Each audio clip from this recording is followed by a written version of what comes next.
Evolve என்ற அமைப்பின் மூலம் உன்னுள் இருக்கும் உண்மையான உன்னை கண்டுபிடி என்று உறக்கச் சொல்லும் தன்னம்பிக்கை பேச்சாளர், தொலைக்காட்சி பட்டிமன்ற பேச்சாளர். உப்பிடுதல் அதிகமானால் உடலுக்கு கேடு, உப்பிடுதல் அதிகமானால் உடலுக்கு கேடு, ஒப்பிடுதல் அதிகமானால் குழந்தைகளின் மனதிற்கு கேடு என்ற ஆக சிறந்த சொல்லுக்கு சொந்தக்காரர் திருமதி ஷியாமலா ரமேஷ் பாபு அவர்களை மேடைக்கு வருமாறு உங்கள் அனைவரின் கரவொலியோடு அன்போடு அழைக்கின்றோம்.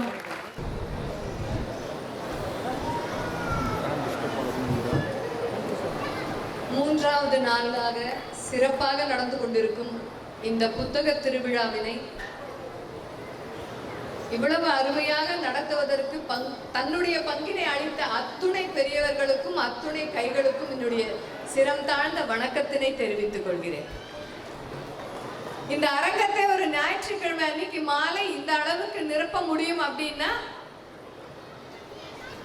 அப்போ மன்னிக்கிற மனதுடைய மனிதர்கள் இன்னும் உலகத்தில் இருந்து கொண்டுதான் இருக்கிறார்கள் என்பதற்கு இதுதான் ஒரு மிகப்பெரிய சான்று. மன்னிப்பு எனும் மா மருந்து, இதுதான் எனக்கு கொடுத்திருக்கிற தலைப்பு.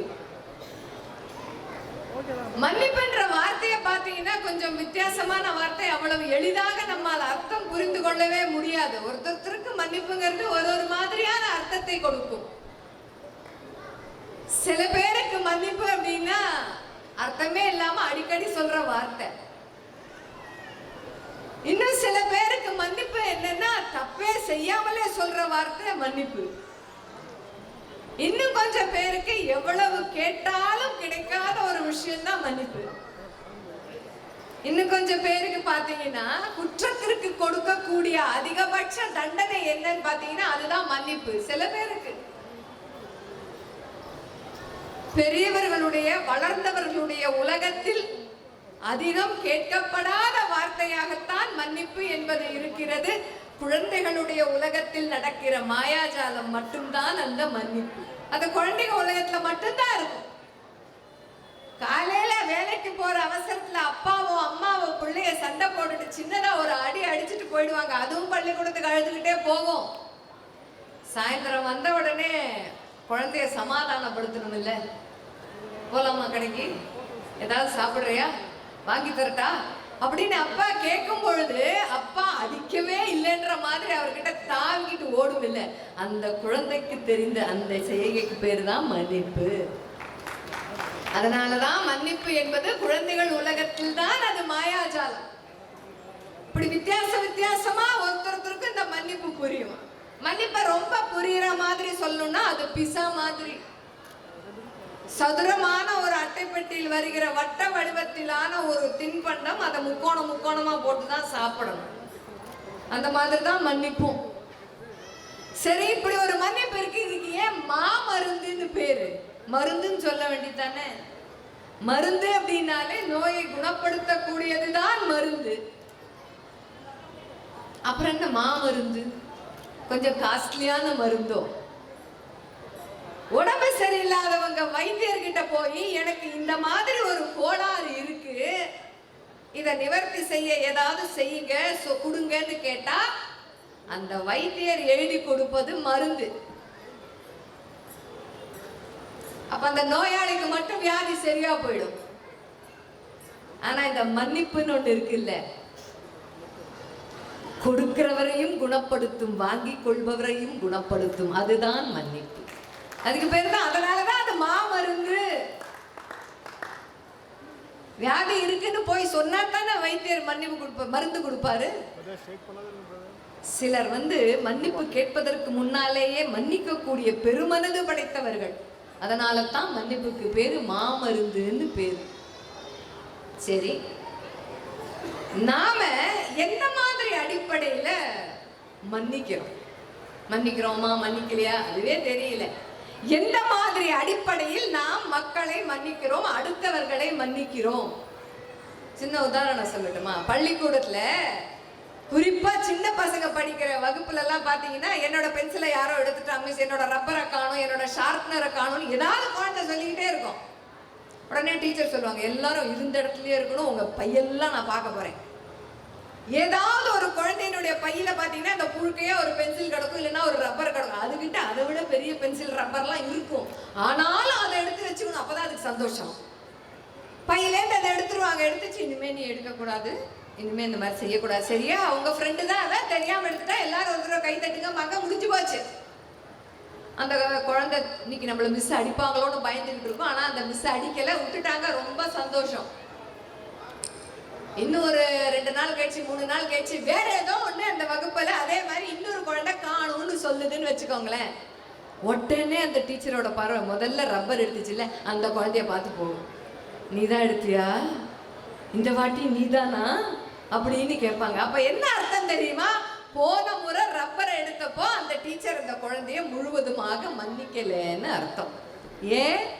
அந்த சந்தேக பார்வை இன்னும் அந்த குழந்தை மேல இருந்துகிட்டே இருக்கு. முக்கால்வாசி நேரங்களில் நாம் மனிதர்களை எப்படித்தாமா மன்னிக்கிறோம். இந்த நேரத்துல விட்டுறேன், ஆனா உன் மேல ஒரு பார்வை வச்சிருக்கேன், உன் மேல ஒரு அபிப்பிராயம் வச்சிருக்கேன், அதை மாத்திக்கவே மாட்டேன் அப்படிங்கிற மாதிரியான மன்னிப்புக்கு பேர் மன்னிப்பே கிடையாது. புத்தருடைய மடத்துல புத்தர் ஏதோ வேலையா இருக்கார். வேக வேகமா ஒரு வியாபாரி நுழையிறார். அந்த வியாபாரி மிகப்பெரிய பணக்காரர், அவருக்கு இல்லாத சொத்துக்களே கிடையாது. அவர் நுழையிறார். நுழைஞ்சது நுழையாததுமா ஆத்திரத்துல புத்தருடைய கன்னத்துல ஓங்கி அடிச்சு விடுறார். புத்தர் அதற்கு எதிர்வினையே கொடுக்கல, அமைதியா இருக்கார். இந்த வியாபாரி அடிச்சதோட இல்லாம தொடர்ந்து புலம்புறார். என்கிட்ட இல்லாத சொத்து கிடையாது, எனக்கு 2 பசங்க 2 பையன்,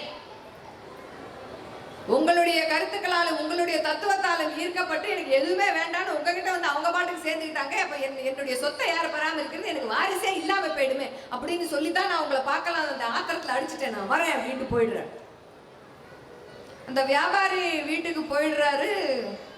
ஆனா அவருக்கு குறுகுறுன்னே இருக்கு. ஓங்கி உள்ள நுழைஞ்சு ஒரு அடி அடிச்சு அந்த மனுஷன் ஒண்ணுமே சொல்லவே இல்லையே, அமைதியா இருந்தாரு.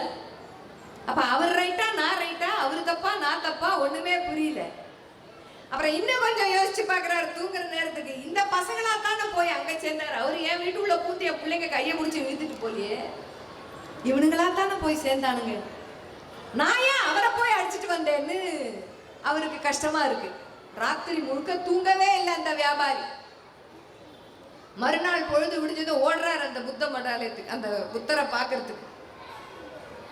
திருப்பி உள்ள நுழைஞ்சோடனே புத்தர் ஒண்ணும் அப்பவும் சலனமே இல்லாம தான் பாக்குறாரு. அவர் வாங்க அப்படிங்கிற மாதிரியான பார்வையை பாக்குறாரு. நீங்க என்ன மன்னிக்கணும் அப்படின்னு அந்த வியாபாரி புத்தர் கிட்ட சொல்றார். உடனே அந்த புத்தர் சொல்றார், நான் உங்களை மன்னிப்பதாக இல்லை, உங்களை நான் மன்னிக்க மாட்டேன். எங்க நேற்று திடுதுப்புன்னு உள்ள நுழைஞ்சு ஓங்கி அடிச்சுட்டு போனேன், அப்பெல்லாம் ஒண்ணும் பண்ணல, தப்பா உணர்ந்து தோ வந்திருக்கிறேன், மன்னிப்பு கேட்கிறேன், மன்னிக்க மாட்டேன்னு இப்ப சொல்றீங்களே, இது நியாயமா அப்படின்னு கேட்கிறார். நேற்றுக்கு வந்த வியாபாரி மூர்க்கத்தனத்தோடையும் கோபத்தோடையும் என்ன செய்யறோன்னே தெரியாம ஒரு தப்ப பண்ணிட்டு போயிட்டார். அவரை நான் மன்னிச்சுட்டேன் நேற்றுக்கே. ஆனா இன்னைக்கு வந்திருக்கிற வியாபாரி புது ஆளு, இன்னைக்கு நீங்க ஒரு தப்புமே பண்ணலையே, நான் ஏன் உங்களை மன்னிக்கணும்னு கேட்டார். மன்னிப்பது அப்படின்னு சொன்னா அந்த க்ஷணமே அதை மறந்தும் சேர்ந்து மறந்து போவதுதான் மன்னிப்பு. இதுதான் புத்தர் சொன்ன ஒரு அழகான ஒரு மன்னிப்பு. இன்னைக்கு நீங்க புதுசுங்க, ஒரு தப்பும் பண்ணல, கோபத்தோட வரல, அமைதியா வந்திருக்கீங்க, தப்பே பண்ணாதவரை மன்னிக்கிற அளவுக்கு நான் என்ன அவ்வளவு பெரிய ஆளா, நான் ஏன் மன்னிக்கணும், மன்னிக்க மாட்டேன், போயிட்டு வாங்கன்னு சொன்னார். இதுதான் ஒரு நபரை நாம் உண்மையாக மன்னிக்கிறோமே ஆனால் அந்த நடந்த விஷயத்தையும் அப்படியே முக்கால்வாசி மறந்து போவதுதான் அந்த மன்னிப்பிற்கான நாம் கொடுக்கக்கூடிய ஒரு மரியாதை. இது கேட்க நல்லா இருக்கும். யாராவது ஒருத்தர் சொல்லும் போது அப்பா புத்தர் மாதிரி இருக்கணும் இல்ல அப்படின்னு கேட்க நல்லா தான் இருக்கும். அப்ப அந்த மன்னிப்பை எப்ப கேட்கறது? ஒரு தப்பா பண்ணிட்டோம், இவர் முத நாள் வந்து அடிச்சாரு, போனாரு, தூங்கினாரு, மனசுக்குள்ள புழுங்கினாரு, மறுநாள் வந்தார், மன்னிப்பு கேட்டார். அப்ப நமக்கெல்லாம் இதுல இருந்து என்ன பாடம்? அப்ப அந்த மன்னிப்பை எப்பங்க கேட்கறது? மன்னிப்ப ஒருவேளை மன்னிப்பு கேட்கணும் அப்படின்னு நம்மளே போய் கேட்கணுமா, அல்லது அவங்க கேட்டாதான் மன்னிக்கணுமா, கேட்காமலேயே மன்னிக்கணுமா? நிறைய கேள்விகள் வரும். ஏன்னா ஒரு சிலருக்கு மன்னிப்பு கேட்பது என்பது அவங்க வாழ்நாள் முழுக்கவே செய்ய முடியாத ஒரு செயல். வெடுக்குன்னு ஒரு தப்ப பண்ணிடுவோம். மன்னிப்பு அவ்வளவு சாமானியத்துல கேட்கவே மாட்டோம்.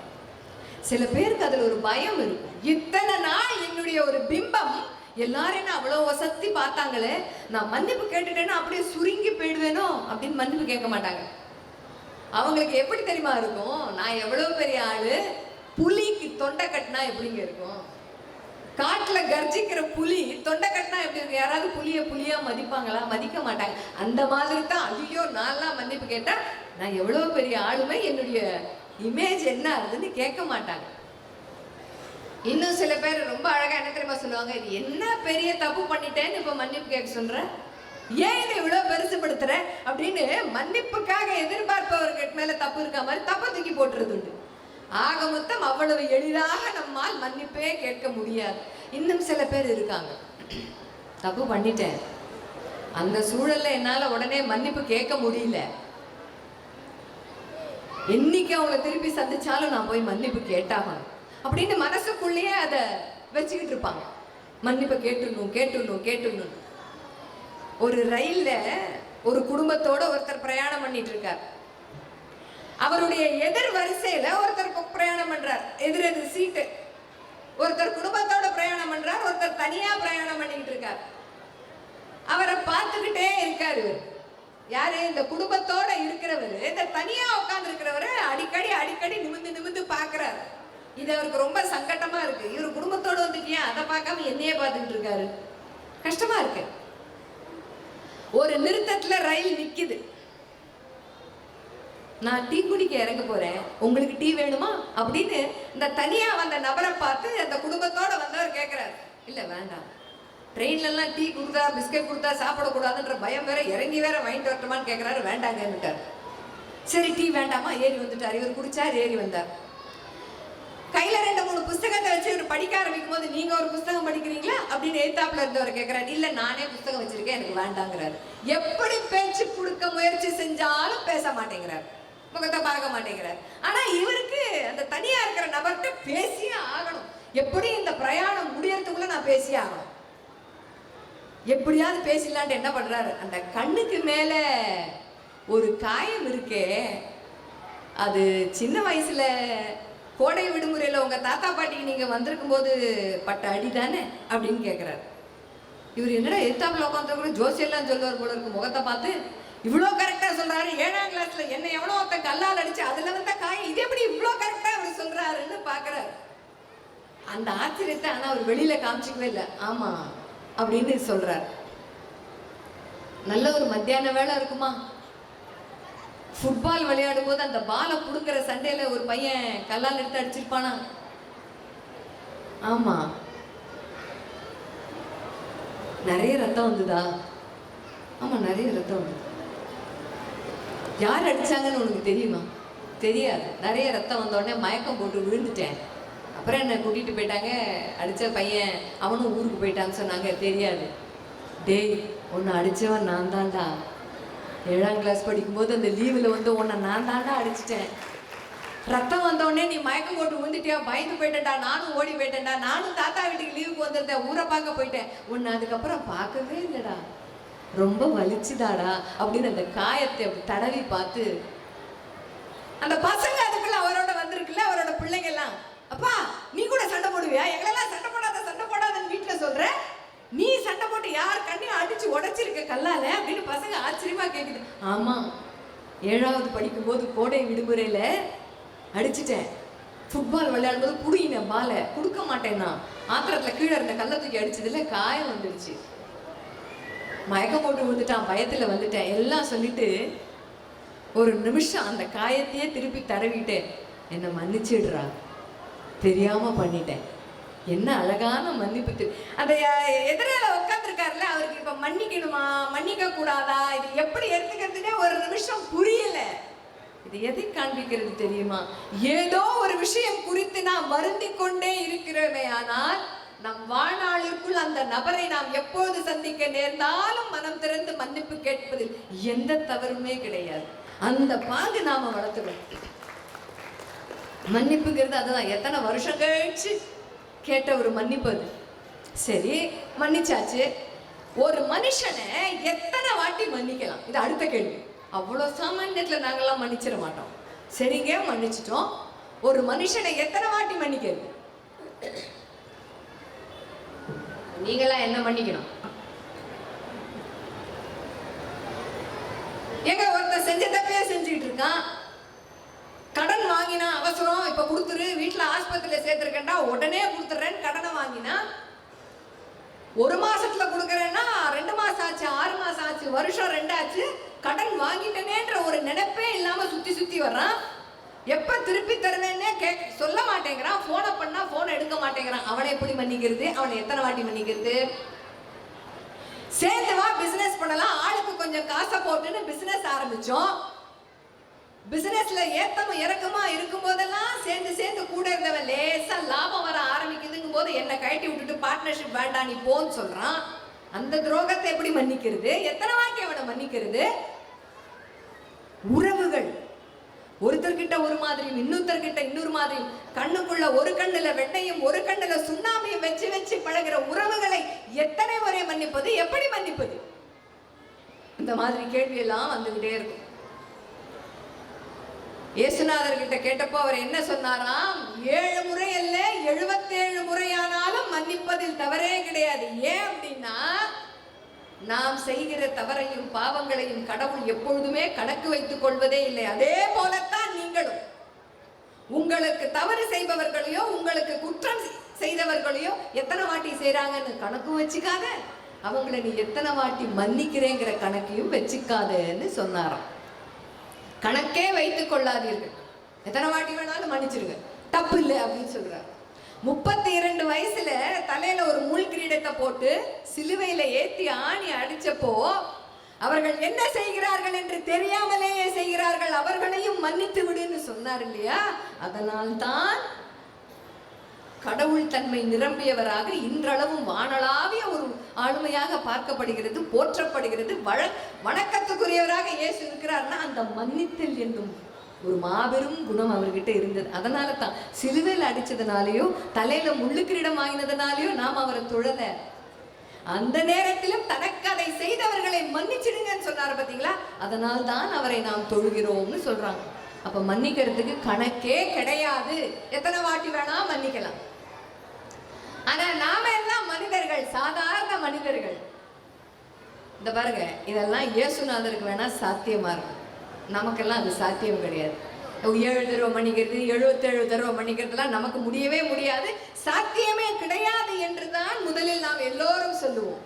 ஆனா உங்ககிட்ட ஒரு 3 உண்மை சம்பவங்களை பகிர்ந்துக்கிறேன் இப்போ. அதுக்கப்புறம் அது சாத்தியமா சாத்தியம் இல்லையா அப்படிங்கறது நம்ம எல்லாருமே முடிவு பண்ணலாம். இந்த 3 சம்பவத்துல 2 சம்பவங்கள் உலகத்தில் நடந்தவை, ஊடகங்கள் வாயிலாக படித்தும் பார்த்தும் தெரிந்து கொண்டவை, உண்மை சம்பவம். 3வது ஒரு சம்பவம் எனக்கு நேரடியாக தொடர்புடைய நண்பருக்கு நடந்தது, அதை 3வதா சொல்றேன். முதல்ல 17 வயதுடைய ஒரு சிறுவன் மியாமி நகரத்துல, இது புளோரிடாவில் மியாமி நகரத்துல 17 வயசு சிறுவன். அவனுக்கு இளமை பருவம் சரியாகவே அமையல, அம்மாவும் அப்பாவும் அவனை நல்ல முறையில் வளர்க்கல, அவங்களுக்குள்ள சண்டை வந்து பிரிஞ்சு அவங்க 2 பேரும் இறந்தே போய் விடுகிறார்கள். வயிற்று பிழைப்புக்காக அந்த பையன் என்ன செய்யறதுன்னு தெரியாம போதை மருந்தெல்லாம் இருக்கக்கூடிய ஒரு தேவையில்லாத சகவாசத்தோடு சேர்ந்து தன்னுடைய வாழ்நாளை கழிச்சுட்டு இருக்கும் போது அந்த மாதிரி ஒரு வேலை செய்கிற நேரத்தில் யாருடனோ அவனுக்கு சண்டை வருகிறது. வந்த சண்டையில என்ன பண்றான், கையில இருந்த துப்பாக்கி எடுத்து டொக்குன்னு சுட்டுட்டான். அவன் யாரோட அவன் சண்டை போட்டானோ அந்த 17 வயது சிறுவன் இன்னொருத்தனோட சண்டை போட்டான், அவனை சுட்டுட்டான். சுட்ட வேகத்துக்கு அவன் ஓடி போயிட்டான். துரதிர்ஷ்டவசமாக அந்த குண்டு யாரை பார்த்து சுட்டானோ அவன் மேல படல. அந்த வழியா 13 வயசு சிறுமி ஒருத்தி நடந்து போய்கிட்டு இருக்கா, அவளுடைய இடுப்பு எலும்பினை துளைத்து கொண்டு சென்றது அந்த குண்டு. மயங்கி விழுந்தா. டாக்டர் கிட்ட போய் பார்த்தாங்க, மிக மோசமாக இந்த தோட்டா தாக்கி இருக்கு, அதனால இடுப்புக்கு கீழ் உங்களுக்கு எந்த இயக்கமுமே இருக்காது, இனி உங்கள் வாழ்நாள் முழுவதும் நீங்கள் சக்கர நாற்காலியில் தான் இருக்கணும்னு சொல்லிட்டார். பிள்ளைக்கு வயசு 17. உண்மை சம்பவம் இது. அழறா, டிப்ரெஷன் வந்தது. இதுல என்னோட வாழ்க்கை முற்றிலுமா போச்சேன்னு அவளுக்கு தாங்க முடியாத சோகம். யாராலையுமே அந்த பிள்ளைய தேத்த முடியல. அம்மாவோடு வாழ்ந்து கொண்டு இருக்கிறாள். ஏற்கனவே இந்த போதை மருந்தெல்லாம் விற்கிற வேலையை செய்யறான், இன்னொருத்தனையும் சுட்டுட்டாங்கிறதுனால அந்த 17 வயசு பையனை பிடிச்சி ஜெயில போட்டாச்சு. ரொம்ப நாள் கழிச்சு ஒரு ஊடகம் இந்த மாதிரி செய்யாத தப்புக்காக தண்டனை அனுபவிப்பவங்கெல்லாம் பத்தி நாங்க ஒரு இன்டர்வியூ எடுக்கிறோம், ஒரு பேட்டி கொடுக்க முடியுமா அப்படின்னு இந்த வீல் சேர்ல இருக்காங்கல்ல இந்த பொண்ணு, அவங்க கிட்ட போய் இன்டர்வியூக்கு போறாங்க. அவங்க இன்டர்வியூ சொல்றாங்க, நேர்காணல்ல சொல்றாங்க, அது எனக்காக வந்த குண்டு கிடையாது, யாரையோ சுட போய் நான் நடந்து போய் துரதிருஷ்டவசமா என் மேல குண்டு வந்தது, மனசோர்வுக்கு ஆளான, தளர்ச்சிக்கு ஆளான, வாழ்க்கை மீது இருந்த பிடிப்பும் நம்பிக்கையும் போயிடுச்சு, ஆனாலும் வாழ்ந்துகிட்டு இருக்கேன், அம்மாவனுடைய துணையோட நம்மளால ஏதாவது சாதிக்க முடியும்ன்ற நம்பிக்கையோட தான் வாழ்ந்துகிட்டு இருக்கேன் அப்படின்னு சொல்றா. உடனே பேட்டி எடுக்கிறவர் கேட்கிறார், அந்த குண்டு பாஞ்சு வந்தது இல்லை, சுட்டார் இல்லை, அவர் மேல உங்களுக்கு இன்னும் கோபம் இருக்கா அப்படின்னு ஒரு கேள்வியை கேட்கிறார். அது எனக்காக குண்டு, அவர் என்ன பார்த்து சுடலையே, அவர் செஞ்சது தப்பு, அந்த தப்பில் நடந்த தவறு தான் அந்த குண்டு என்ன பார்த்து வந்தது, அவரை தண்டிக்கிறதுக்கு நான் யார், அவருக்கு தண்டனை தேவையில்லை. அது கூட அவங்க என்ன சொல்றாங்க, அந்த பேட்டி எடுக்கிறவர் சொல்றாரு, அவர் இப்ப ஜெயில இருக்காருன்னு சொல்றாரு. அவர் ஜெயிலேருந்து முடிஞ்சா விடுவிச்சிடுங்க, அவர் ஏன் பாவம் ஜெயில இருக்கணும், அந்த குண்டு என் பக்கம் வந்தது யார் செய்த தப்புமே கிடையாது, அவர் ஏன் ஜெயில இருக்கணும் அப்படின்னு இன்னொரு வார்த்தையும் சேர்த்து சொல்றார். எல்லோருக்கும் இரண்டாவது முறை வாழ்வதற்கான வாய்ப்பினை இந்த உலகம் தர வேண்டும், எல்லோரும் மன்னிக்கப்பட வேண்டும்னு ரொம்ப அழகா சொல்றார். இந்த செய்தி ஊடகத்தின் வாயிலாக பரவுது. யார் இவருடைய கேஸை எடுத்து அந்த பையனை ஜெயில போட்டாங்களோ அவரும் இந்த செய்தியை பார்க்கிறார். எவ்வளவு வருஷம் ஆயிடுச்சு தெரியுமா, அதுக்குள்ள 24 வருஷம் கடந்து போச்சு. உனக்கு தண்டனை வேண்டாம், உன்னை வெளியில விட்டுடலாம், உனக்கும் ஒரு மறுவாழ்விற்கான வாய்ப்பை தர வேண்டும்னு உன்னுடைய தோட்டா பாய்ந்து இடுப்பின் கீழ் செயலற்று போன ஒரு அம்மா சொல்லிட்டாங்க, உன்னை வெளியில விட போறோம்னு சொல்றாங்க. இந்த 17 வயசுல உள்ள போனவர் 24 வருஷம் கழிச்சு இதை கேட்கும் பொழுது அவரால் நம்பவே முடியல. நிஜமா சொல்றீங்களா, நிஜமா சொல்றீங்களான்னு கேட்கிறார். ஆமா, அவர் வெளியில வந்தாச்சு. 24 வருடத்திற்கு முன்னாடி எந்த இடத்தில் வைத்து சுட்டானோ அந்த சிறுவன் அதே இடத்துல போய் நின்று பார்க்கிறார். இந்த ஒரு இடம், இந்த இடத்தில் ஒரு நொடி நான் தவறவிட்ட நிதானம் தானே என் வாழ்க்கையை 24 வருஷம் ஜெயிலுக்குள்ள தள்ளிச்சு. நின்று பார்த்துட்டு கேட்கிறார், நான் அந்த அம்மாவை போய் பார்க்க முடியுமா? அதுக்கும் இந்த ஊடகம் ஏற்பாடு பண்ணியது. வீல் சேர்ல அவங்க இருக்காங்க, இவர் நேர்ல போய் அவங்கள பார்க்கறாங்க. 2 பேரும் ஒரு 2-3 நிமிஷம் நேருக்கு நேர் பார்த்துக்கிறாங்க. வார்த்தையே வரல. இவருக்கு அழுக நிறைய வந்துகிட்டே இருக்கு. ஒன்றுமே செய்யாத, ஒரு பாவமும் செய்யாத உங்கள் வாழ்க்கையை இதைவிட மோசமாக வீணடிக்க யாராலும் முடியாது. அந்த பாவத்தை செய்தவன் நான் இன்று உங்கள் முன்னால் மண்டியிட்டு மன்னிப்பு கேட்கிறேன் அப்படின்னு சொல்லி அழறார். இந்த அம்மா சொல்லுது, அவருடைய கையை பிடிச்சிக்கிட்டு, மன்னிப்பு கேட்க வேண்டாம், நான் உங்களை தண்டிக்கணும்னு விரும்பவே இல்லை, ஆனா நீங்க அதற்கான தண்டனையை அனுபவிச்சுட்டு உள்ள போட்டு 24 வருடங்கள் அதற்கான விலையாக கொடுத்து விட்டு வந்துட்டீங்க. எனக்கு உங்க மேல எந்த கோபமும் கிடையாது, உங்களை பார்த்து நான் பரிதாபமும் பண்ணுகிறேன். என்னுடைய வாழ்க்கை எப்படி சக்கர நாற்காலியில் வீணா போச்சோ அதே மாதிரி உங்க வாழ்க்கை ஜெயில வீணா போச்சு. நீங்க சந்தோஷமா இல்லை, நானும் சந்தோஷமா இல்லை, விட்டுடலாம்.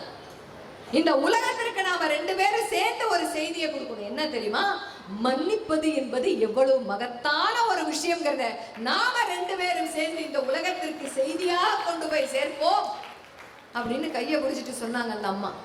இது உண்மை சம்பவம். இது நடந்தது 1999.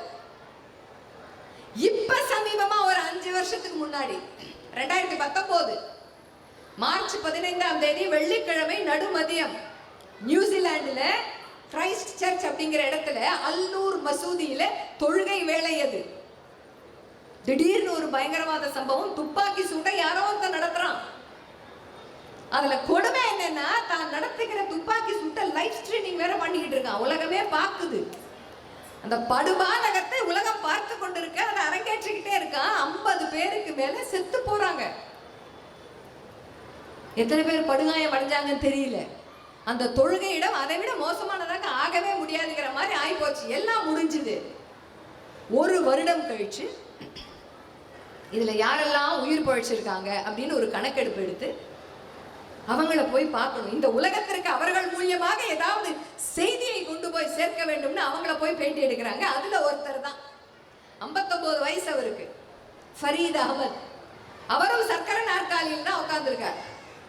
அவர்கிட்ட போய் கேட்கிறாங்க, மிக கொடூரமான ஒரு பயங்கரவாத துப்பாக்கி சூட்ல இருந்து நீங்க தப்பிச்சிட்டீங்க, இத பத்தி நீங்க என்ன நினைக்கிறீங்க அப்படின்னு கேட்கிறாங்க.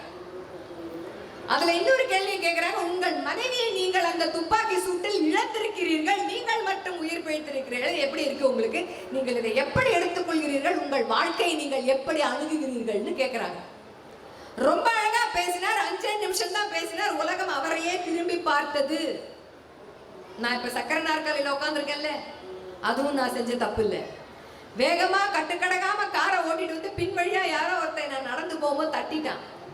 அதுல விழுந்ததுதான் நடப்போச்சு. சக்கர நாற்காலில் தான் இருக்கேன், 6 வருஷம் ஆச்சு. நான் அவனையே மன்னிச்சுட்டேன். ஒரு நாள் தொழும்போதும் நான் அவனுக்காகவும் சேர்ந்து பிரார்த்தனை செய்து கொண்டுதான் இருக்கிறேன். அவனையும் மன்னிச்சிட்டேன். தொழுகைக்காக இன்னைக்கு நான் என் மனைவியோடு போயிருக்கேன். துப்பாக்கி சூட்டு சத்தம் கேட்கிறது. என் மனைவி எப்போதுமே தானாகவே போய் தொண்டுகள் செய்பவள், சேவை செய்பவள். அந்த துப்பாக்கி சூடு சத்தம் கேட்ட உடனே ஐயோ, குழந்தைகளும் பெண்களும் வெளியில போக நான் உதவியா இருக்கணும், நீங்க இங்கேயே வீல் சேர்ல இருங்கன்னு போய் காப்பாத்தினா. உள்ளேயும் வெளியிலையும் ஓடினா அவதான். துப்பாக்கி சூடு சத்தம்லாம் கேட்டு முடிஞ்சு போச்சு. சரி, நிறைய பேர் இவளும் காப்பாத்திருப்பா, என்னையும் காப்பாத்த வந்துருவான் தான் நான் வீல் சேர்லயே பயத்துல அந்த மசூதிக்குள்ள ஒரு ஓரமா இருந்தேன்.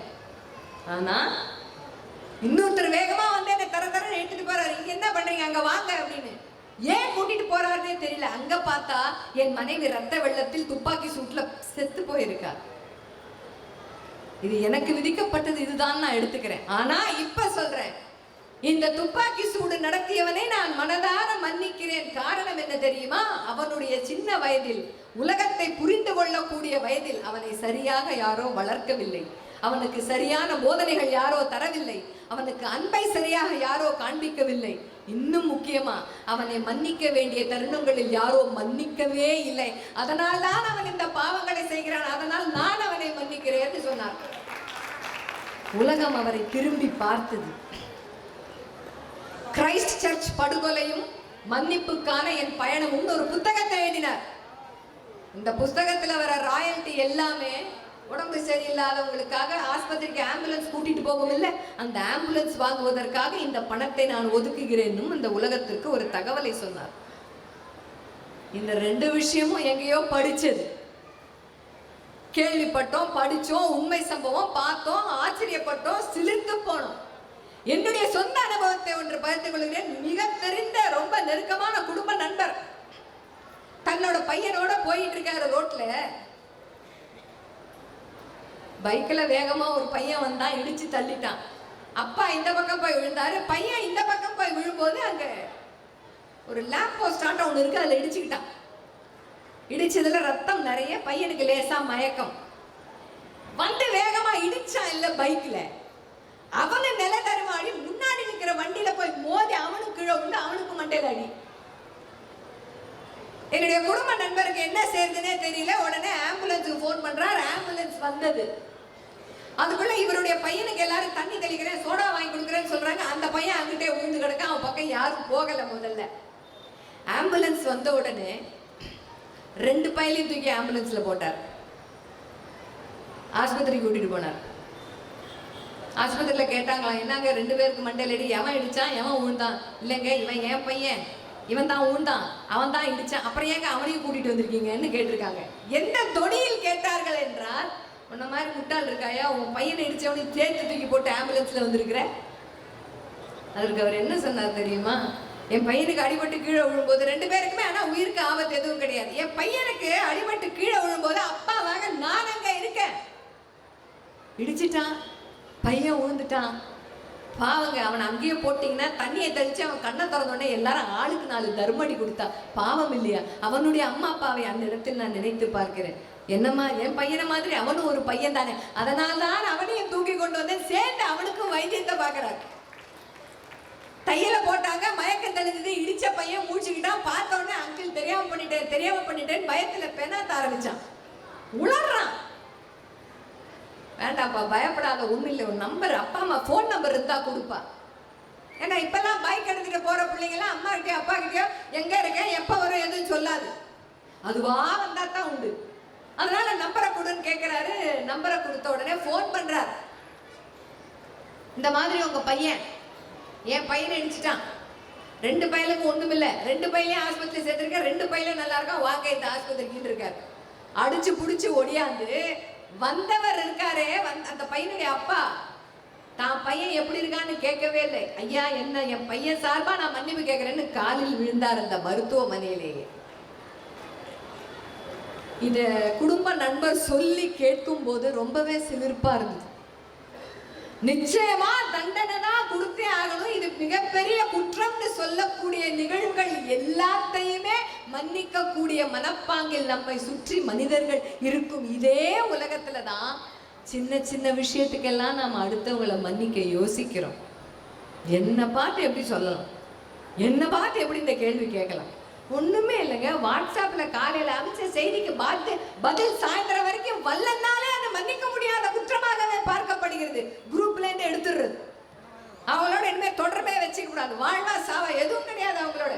என்ன எல்லாம் எத்தனை நாள் அதுல வேற லாஸ்ட் சீன் எப்போ வேற செக் பண்ணுவாங்க. எப்ப பார்த்தாலும் 5 நிமிஷத்துக்கு வந்துடும் ஆன்லைன்ல வர தெரியுது, நான் அனுப்பிச்ச மெசேஜுக்கு பதில் தர தெரியாதா? இதெல்லாம் அற்ப விஷயத்திற்கான உதாரணங்கள். ஒண்ணுமே இருக்காது. சில்லறை கொடுக்கும் போது கடைக்கார பையன் கொஞ்சம் 2 ரூபா கம்மியா கொடுத்துருப்பான், இல்ல 3 ரூபா கம்மியா கொடுத்துருப்பான். இவன் காசு எடுக்கிறான். இதை முதல்ல தண்டிக்கணும். அண்ணாச்சி வந்த உடனே சொல்லணும், கடை ஓனர் வந்த உடனே சொல்லணும். எல்லாத்துக்குமான தீர்வு நாம என்ன நினைக்கிறோம் தெரியுமா? தண்டனை மட்டும்தான் எல்லாவற்றிற்குமான தீர்வு நினைக்கிறோம். மன்னிப்பும் கூட அதற்கான தீர்வு தான். இன்னைக்கு உலக திருமண நாள்னு படிச்சேன் கூகுள்ல. இப்படி எல்லாத்துக்கும் ஒரு நாள் உண்டு. அந்த உலக திருமண நாளை நீங்க எல்லாம் எப்படி கொண்டாடலாம் போடும்பொழுது நிறைய போட்டிருந்தாங்க. உங்கள் மனைவியோடு எங்கேயாவது வெளியே போயிட்டு வாருங்கள், கோயிலுக்கு போங்க, அவங்களுக்கு பிடிச்சதை வாங்கி கொடுங்க, எல்லாம் சொல்லியிருந்தது. ஆனா ஒரே ஒரு விஷயம் மட்டும் அங்க சொல்லலை. இது கணவன் மனைவி 2 பேருக்குமே. இத்தனை நாளாக ஏதாவது ஒரு விஷயத்திற்கு நீங்கள் மன்னிப்பு கேட்க வேண்டும் என்று நினைத்தால் இன்றைக்கு போய் அந்த மன்னிப்பு கேட்டுடுங்க. கணவன் மனைவி கிட்டையும் மனைவி கணவன் கிட்டையும் அந்த மன்னிப்பை கேளுங்க. இதுதான் உலக திருமண நாளை கொண்டாடுவதற்கான மிகச்சிறந்த வழி. இது யாரும் ஒத்துக்க மாட்டோம், கைத்தட்டல் வராதுன்னு நல்லா தெரியும். ஏன்னா மன்னிப்பு கேட்பது என்பது அவ்வளவு சுலபமான விஷயம் கிடையாது. குறிப்பா கணவன் மனைவி கிட்டையும் மனைவி கணவன் கிட்டையும். அட ஒருவேளை மன்னிப்பு கேட்டால் கணவன் கூட மன்னிக்க கூடும். மனைவிகள் மன்னிப்பது என்பது அவ்வளவு சுலபத்தில் நடக்கிற விஷயமே கிடையாது. கேட்கலாம், என்ன கண்டோம் மன்னிச்சு, எதுக்கு மன்னிக்கணும்? எங்க புள்ளைய அடிச்சு ஒருத்த சாச்சிட்டான், அவனை தூக்கிட்டு ஆஸ்பத்திரிக்கு போறாரு, அவர் ஏமாந்தவருங்க, அவருக்கு பொழைக்க தெரியாது, அவரெல்லாம் உதாரணமா சொல்லாதீங்க.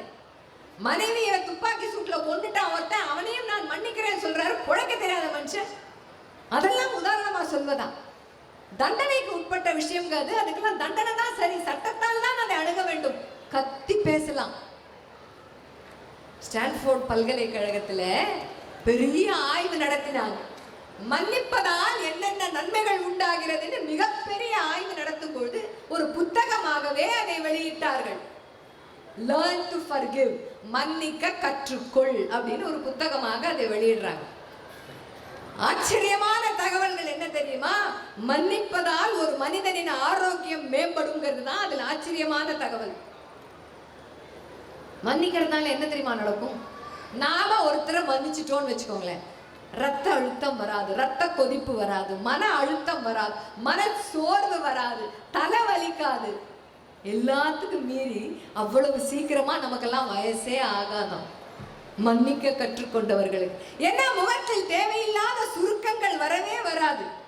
போட்டோம் சரி, இதுவும் கடந்து போகும். ஆனா மேடை போட்டு பேசுவதற்கு மிக லகுவானதாக தெரிகிற இந்த விஷயம் அவ்வளவு அடர்த்தியானது, ஆழமானது, கனமானது. ரொம்ப அழகா சொன்னார் இல்லையா வள்ளுவர்?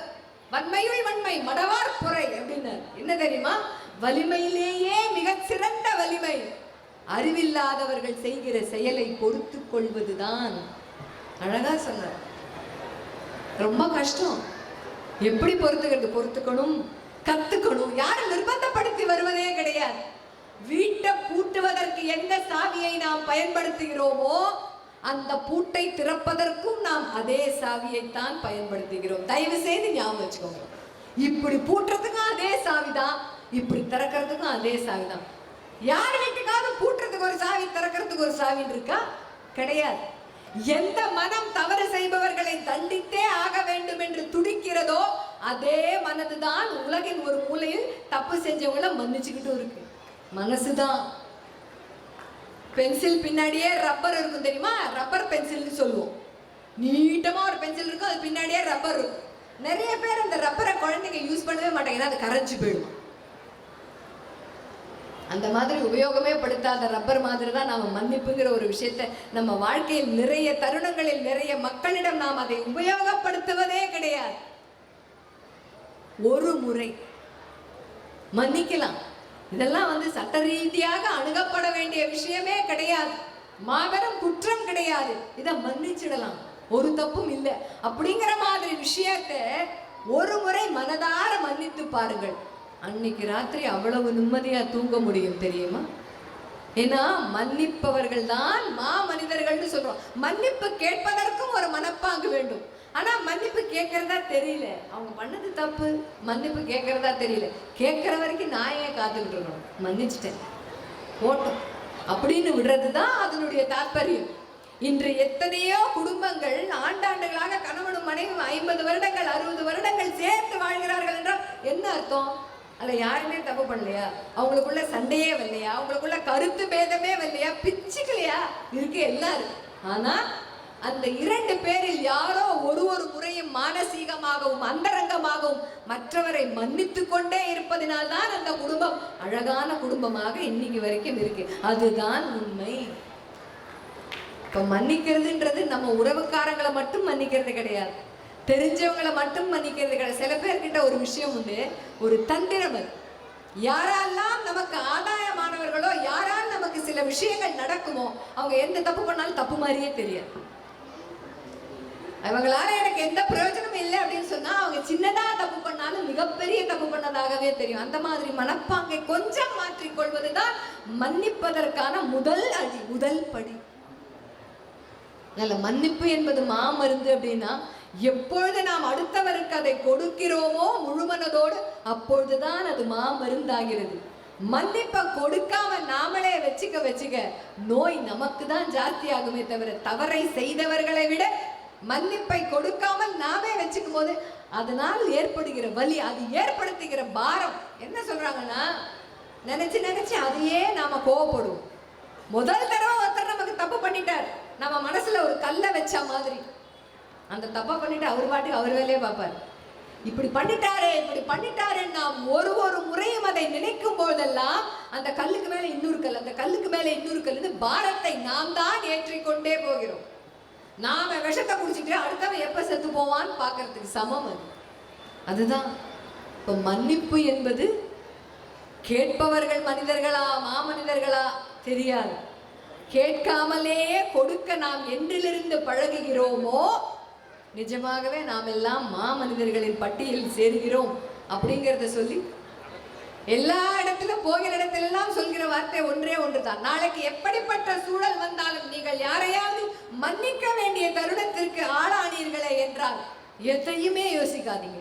இந்த உலகத்தின் மாமனிதர்கள் பட்டியலில் இப்போ இந்த நொடி நான் சேர்ந்துகிட்டே இருக்கேன் நினைச்சுக்கிட்டே அவங்களை ஒருமுறை மன்னித்து பாருங்கள். மனசு லகுவாகும் தெரியுமா? ரொம்ப நிம்மதியா இருக்கும். எத்தனை கோடி கொட்டி கொடுத்தாலும் அந்த மாதிரி ஒரு சந்தோஷம் கிடைக்கவே கிடைக்காது. மாமனிதர்களின் பட்டியலில் சேர வேண்டும் என்றால் மன்னிப்பதற்கு இன்று முதல், இந்த நொடி முதலே நீங்கள் தயாராகுங்கள். நேற்றைய பொழுது அனுபவம், இன்றைய பொழுது நிச்சயம், நாளைய பொழுது நம்பிக்கை. நம்பிக்கையோடு இருங்கள். வணக்கம்.